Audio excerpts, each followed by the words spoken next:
Soomaaliyeed meel alla meel aad joogtiinba ila reereeya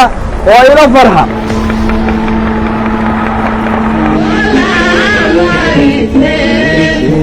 maanta waxaa dhalanaysa taariikh cusub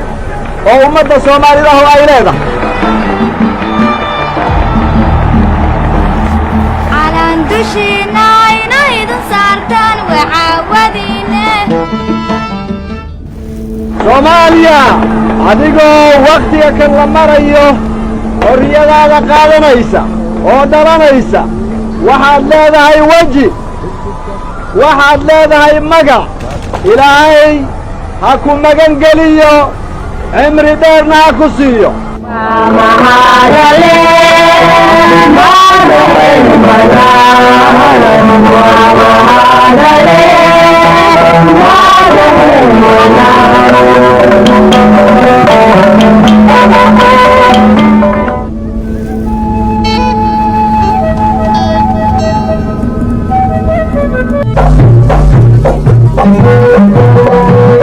aadan cabdillah cismaan oo ah madaxweynaha dalkan cusub ee jamhuuriyadda Soomaaliya ayaa ku dhawaaqay Soomaaliya inay noqotay dal xor ah oo xubinna ka noqday jamciyadda quruumaha ka dhaxaysa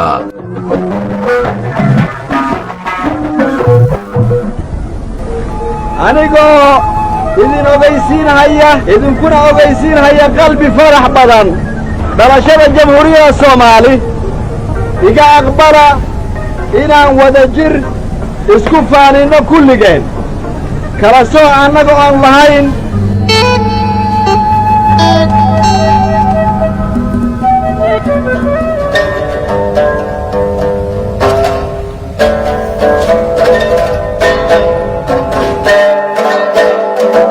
maanta waxaynu nahay Soomaali baan nahay maanta waxaynu nahay xor talada iyada gacantana inoogu jirtaa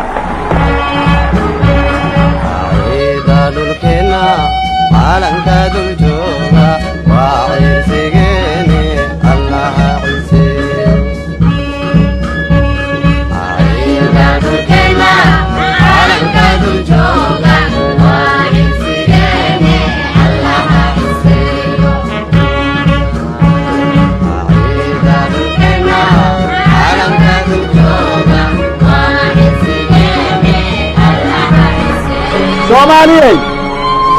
ilaahay ha najeeyo jamhuuriyadda Soomaaliya